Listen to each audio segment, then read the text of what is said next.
आली का ताई? कसं असतं की हा MPAचा विषय आहे आणि तुकाराम मुंडे साहेबांचं काम या विभागामध्ये किती चांगलं आहे अख्ख्या महाराष्ट्राला त्या ठिकाणी आणि मग त्यांना तीच विनंती करण्यासाठी आम्ही होतो की आम्ही जे आपल्याला कंप्लेंट पत्र देतो आहोत. आम्ही समजू शकतो MPSC स्वायत्त संस्था आहे, मी तिथं काही बोलू शकणार नाही, पण आम्ही दिलेलं पत्र हे नक्कीच तुम्ही त्यांना पाठवू शकता. तुम्ही जर बघितलं असेल याच्या आधी सुद्धा अजून लोकेश पाटील आहे, नंतर गौरव पाटील आणि ऋषिकेश दोन जे युवा आहेत त्यांनी एक पत्र तुकाराम मुंडे साहेबांच्या ऑफिसला दिलं होतं 21 तारखेला आणि त्याच दिवशी संध्याकाळी तुकाराम मुंडे साहेबांच्या ऑफिसने MPSC आयोगाला ते पत्र आणि ते सगळे पुरावे तिथे पाठवले होते आणि तुमच्या लेवलवर तुम्ही निर्णय त्या ठिकाणी योग्य पद्धतीचा घ्यावा अशी विनंती केली. आज सुद्धा आम्ही जेव्हा चर्चा केली तुकाराम मुंडे साहेबांचं मत आहे की सिस्टममध्ये म्हणजे सरकारमध्ये जे अधिकारी येतात ते स्पर्धा परीक्षा देऊन पारदर्शक पद्धतीने येणं फार महत्वाचं आहे. जर कुठल्याही परीक्षेमध्ये पैसा देऊन त्याच्या संपर्कातून एखादा व्यक्ती अधिकारी होत असेल तर उद्या जाऊन सर्वसामान्य लोकांना तो न्याय देऊ शकत नाही. ही भूमिका त्यांची जी आहे आणि आमची जी आहे ती नक्कीच समान आहे. आता आम्ही दिलेलं पत्र ते आयोगापर्यंत पाठवतील अशी आशा या ठिकाणी आम्ही करत आहोत. आता त्यांना भेटल्यानंतर आणि हे जे सर्व विद्यार्थी माझ्याबरोबर आले हा त्यांचा मुद्दा. तिथे हे सर्व विद्यार्थी त्यांच्याशी बोलत होते, चर्चा करत होते, त्यांच्यावर एक विश्वास आहे, अधिकारी म्हणून त्यांचं काम चांगलं आहे, त्यामुळे सर्व विद्यार्थी त्यांच्यावर विश्वास ठेवून असतात. त्यामुळे चांगल्या अधिकाऱ्यांशी चर्चा करून या विषयावर बोलणं हे त्यांच्यासाठी महत्वाचं होतं म्हणून आम्ही करत आलो होतो. आता तुमच्याशी बोलल्यानंतर आम्ही लगेचच MPSC आयोगाकडे त्या ठिकाणी चाललेलो आहोत. आता मगाशी जेव्हा राष्ट्रवादी शरदचंद्र पवार यांच्या पक्षाच्या कार्यालयामध्ये मी प्रेस कॉन्फरन्स घेत होतो, मी सगळ्यात मिळून एक पत्र हे लोकेश पाटलाचं उर्फ गौरव पाटील, हा गौरव पाटील उर्फ लोकेश पाटील हा तसा एकच व्यक्ती आहे. यांनी हे पत्र जे पाठवलं आयोगाला त्याची कॉपी तुम्ही आम्हाला दाखवली, मी त्यावेळेस ती बघितली नव्हते. हे सगळं बघितल्यानंतर एक सगळ्यात महत्वाची गोष्ट आहे की ऋषिकेश गांगर्डे नावाची जी व्यक्ती तो जेव्हा ही कंप्लेंट केली होती या पाटलांनी याच्या बरोबरच ऋषिकेश गांगर्डे सुद्धा तुकाराम मुंडे साहेबांच्या ऑफिसला आला होता. त्याच्याबरोबर MPSC आयोगाला सुद्धा गेला होता. काही मिनिटांपूर्वी ऋषिकेश गांगर्डे यांनी एक व्हिडिओ हा टाकलेला आहे. त्या व्हिडिओमध्ये त्यांनी सांगितलेले लोकेश पाटील उर्फ गौरव पाटील हा त्याचा मित्र आहे, त्याला थोडं धमकवलं, त्याला भीती दाखवली गेली म्हणून त्यांनी हे पत्र देऊन माघार घेतली. पण त्या पत्रामध्ये ऋषिकेश गांगर्डेचे सुद्धा नाव आहे आणि तो एक खरा अर्थाने युवा म्हणून आणि MPSC विद्यार्थ्यांचा विचार करत असल्यामुळे तो त्याच्या भूमिकेवर ठाम आहे आणि त्यांनी सांगितलं की मी माझी कंप्लेंट मागे घेतलेली नाही. आणि हे जर तुम्ही नीट वाचलं याच्यामध्ये फार वेगळ्या वेगळ्या गोष्टी सांगितलेल्या आहेत. याच्यामध्ये तो सांगतोय की महिनाभर मी तपास करत होतो आणि नंतर तो सांगतोय की मी चेष्टा करतो. त्यानंतर तो तुकाराम मुंडे साहेबांच्या ऑफिसला आला, हा पाटील लोकेश पाटील गौरव पाटील जो कुणी आहे MPSCच्या कार्यालय मुंबईमध्ये आला, बरेच दिवस त्याच्यावर त्यांनी काम केलं आणि नंतर आता कुठेतरी त्याच्यावर दबाव आल्यानंतर तो म्हणतो की मी चेष्टा करतो.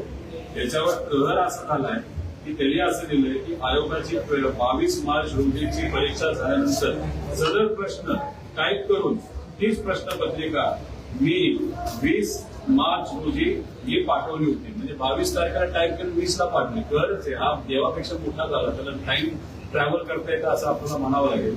आणि याच्यात तो स्वतः म्हणतो की याच्यामध्ये काही पेपर प्रश्नपत्रिका असलेल्या याच्यामध्ये काही प्रश्न हे मॅच झालेले आहेत. आमचं हेच म्हणणं आहे ना, जो क्लासेसचा प्रश्नपत्रिका होत्या त्यातल्या 100 पैकी 90 प्रश्न हे आयोगाच्या प्रश्नाला मॅच झाले. हाच आमचा त्याच्यामध्ये मुद्दा आहे. त्यामुळे ऋषिकेश पाटील का गौरव पाटील हे काय आमच्यासाठी महत्वाचं नाही. आमच्यासाठी प्रश्न हा महत्वाचा आहे की या युवांना आता ती शंका वाटायला लागली की MPSCचा पेपर हा फुटू शकतो, त्या शंकेचं निरसन होणं हे महत्वाचं. म्हणून आम्ही सर्वजण भेटण्यासाठी आयोगाकडे चाललेलो आहोत. आयोगामध्ये कोण आम्हाला भेटेल का आम्हाला आता सांगता येणार नाही, पण पुढच्या 45 मिनिटांपर्यंत आम्ही आयोगाला नक्कीच त्या ठिकाणी पोहोचतो.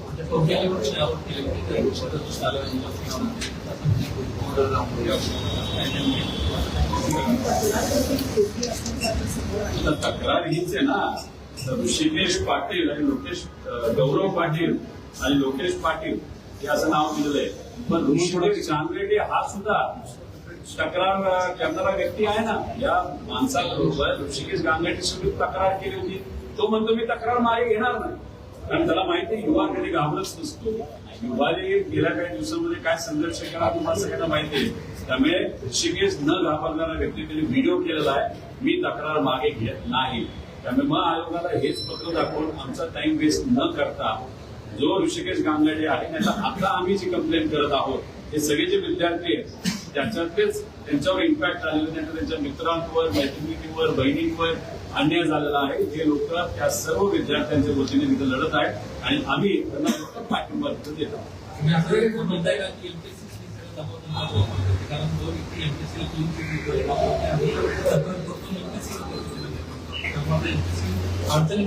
कोणाकडनं तरी दबाव 100% आणला गेला आहे. याच्या आधी जेव्हा आयोगाशी काही विद्यार्थी बोलण्यासाठी गेले त्यांनी त्यांना डायरेक्ट सांगितलं, जर तुम्ही वेगळ्या पद्धतीने काही तक्रार करत असता, वेगळ्याच काही भूमिका घेणार असाल तर तुमच्यावर आम्ही कारवाई करू, अशी सुद्धा प्रत्यक्षपणे धमकी दिली असं आम्हाला कळतंय. आता याच्याच बरोबर आपण जर बघितलं आणि हे आम्हाला कोणाकडे कळलं तर एक व्यक्ती जो या लोकेश पाटलांच्या संपर्कात काही दिवसांपूर्वी होता, लोकेश पाटलांनीच सांगितलं की अशी आम्हाला धमकी दिली. लोकेश पाटील आता मागा घेत असताना ऋषिकेश गांगेडेंनी स्पष्टपणे आज त्याच्या व्हिडिओमध्ये सांगितलेलं आहे की लोकेश पाटलावर गौरव पाटलांचा दबाव आहे. तर दबाव कोणतरी 100% तिथं टाकते. आणि ते जे काही नंदुरबारचा क्लास आहे तो नंदुरबारचा क्लास हा पाटलाचा कोण पाटील या गावचा पाटील हे आम्हाला तरी त्या ठिकाणी माहित नाही. योगायोगाने ज्या उमेदवारांचा पेपर ज्या उमेदवाराने हा पेपर शेअर केला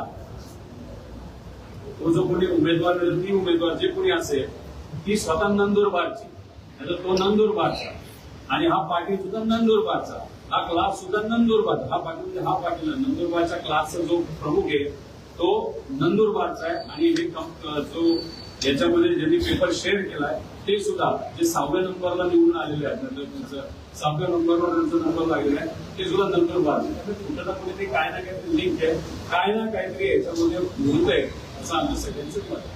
ठीक आहे. मग वजीफा पीछे मैडम मीनाक्षी रियल खबर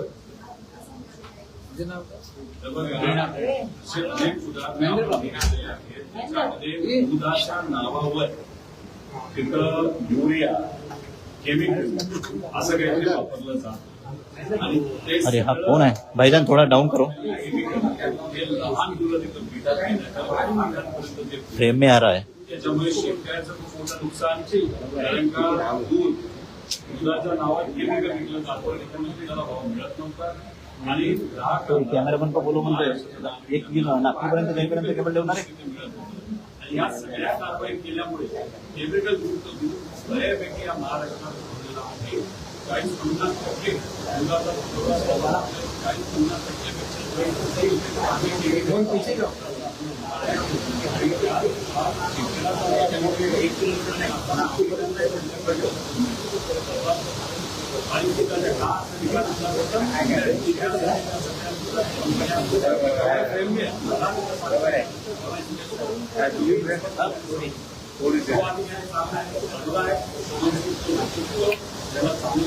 डाऊन पाहिजे.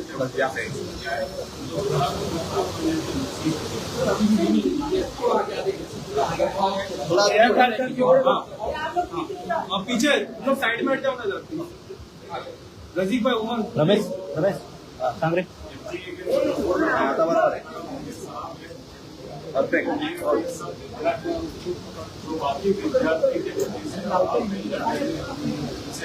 रजीक भाई पीछे जो ग्रुप हमारे पास है वो ग्रुप वहाँ पे उनके पास ऑलरेडी वो ये जो मुकेश पाटिल है, गौरव पाटिल है और ऋषिकेश कांगड़े है, उनके तरफ से ऑलरेडी ये प्रूफ आए थे। और ये जो पाटिल है बात बोल रहा है कि मैं प्रसाद के वहां में दिया, वो खुद यहाँ पे जब आया था सीरियसली वो बोल रहा था बहुत गलत हुआ है, पेपर थोड़ा है, लीक हो गया, बहुत लोगों पे अन्याय हो गया। अभी उसके ऊपर क्या दबाव आ गया मालूम नहीं। आप इसके एक पत्र दिया इसके बारे में आपने हमको रेफरेंस दिया था, जो अभी मैंने खुद वहाँ पे पढ़ा, लेकिन उसके साथ जो ऋषिकेश कांगड़ है वो एप्लीकेंट है।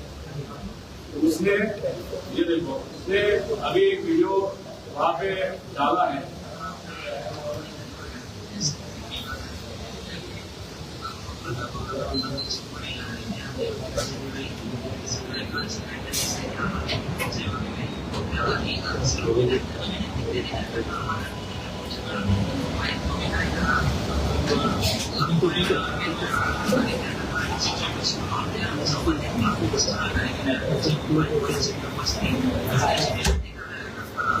हाँ है ऋषिकेश कांगड़ है, तो स्पेसिफिकली वहाँ पे बता रहा है कि जो पाटिल था उसका नाम गौरव पाटिल, उसका नाम एक्चुअली गौरव पाटिल, लेकिन वो खुद को लोकेश पाटिल नाम पे कंफ्यूज हो गया। तो अभी उन दोनों ने मिलकर यहाँ पे तकरार की थी, एमपीएससी में तकरार की थी। उसी दिन तुकाराम मुंडे साहब के ऑफिस ने वो तकरार एमपीएससी ऑफिस को भेजी थी। आज भी हमने वो पूरे प्रूफ उनको दिए और वो पूरी तकरार जो है हमारी कंप्लेन है वो एमपीएससी ऑफिस भेजेंगे। लेकिन उनका ये कहना था अगर कोई भी पैसा देके या गलत तरीके से सिस्टम का हिस्सा होने का कोशिश वहाँ पे गलत है। काम करने के लिए अच्छे अधिकारी होना बहुत इम्पोर्टेंट होता है। इसलिए अगर ये चीज सही है तो ये बहुत गलत चीज है, लेकिन ये जो भी है एमपीएससी आपको बता सकते हैं। अभी एमपीएससी को मिलने अभी वहाँ पे हम जा रहे हैं।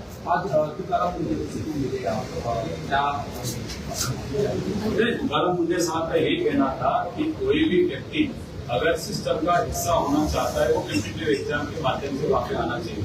अगर वहाँ पे पैसा देके या समझो किसी का कॉन्टैक्ट इस्तेमाल करके लाइन स्किप करके अगर अधिकारी बनता है तो उसका प्रभाव लोगों पे बहुत बड़ा होता है, नकारात्मक होता है, नेगेटिव प्रभाव होता है। इसलिए कोई भी सिस्टम, एग्जाम देने की सिस्टम हो, एग्जाम लेने की सिस्टम हो, जो भी है वो फुल होने की बहुत इम्पोर्टेंस होता है। और इसीलिए अगर आपने जो ये प्रूफ दिए हैं हम एमपीएससी को भेजते हैं, एमपीएससी उसके बारे में जो निर्णय लेने को लेगी, क्योंकि वो स्वायत्त बॉडी है। लेकिन ये अच्छे अधिकारी होने के नाते और ये जो बच्चे हैं जो बाकी बच्चों के लिए वो लड़ रहे हैं, उनका भी कहना था एक अच्छे अधिकारी के साथ मिलकर बात करके उससे चर्चा करना बहुत इम्पोर्टेंट है।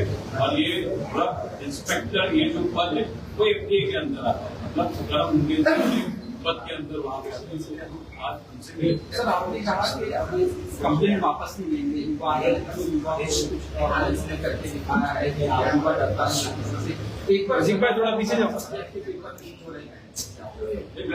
पीछे पेपर लीक न होने चाहिए, क्योंकि पेपर लीक क्यों होते हैं तो उसमें पैसा बहुत बड़ा लेगा होता है, करप्शन होता है। उसी के साथ अपने विचार के लिए जो भाजपा का सरकार है तो भाजपा के विचार के लोगों को जानबूझ के सिस्टम में डाला जाता है ताकि एक तो पगार सरकार से ले और काम भाजपा का वहां पे करे। तो ये जो चीजें है वो गलत होती है। इसलिए हमारा हर वक्त यही कहना होता है कि ये फुल प्रूफ सिस्टम चाहिए जहाँ पे पेपर नहीं फूटना चाहिए। जब आपने देखा होगा तलाक की भर्ती के वक्त हमने बोला था, लेकिन हमको सरकार ने बोलते हुए बोला था आप झूठ बोल रहे हो, आपके ऊपर एफआईआर होनी चाहिए। लेकिन अब ये मैट क्वासी जुडिशियल बॉडी है, उन्होंने खुद वहाँ पे सरकार को बोला कि तलाक की भर्ती में भ्रष्टाचार हुआ है, 62 केसेस में हुआ है, वो केसेस ज्यादा भी हो सकते हैं, तो वहाँ पे आप एक्शन ले लो। तो हम जब भी बात करते हैं फिर झूठ बोलते हैं, हम कहाँ पे भी कोई भी चीज हमें में बात नहीं करते। इम्पोर्टेंट है, ये भी चीज बहुत इम्पोर्टेंट है। इसीलिए एफआईआर होते इन्वेस्टिगेशन इस बारे में बहुत इम्पोर्टेंट है।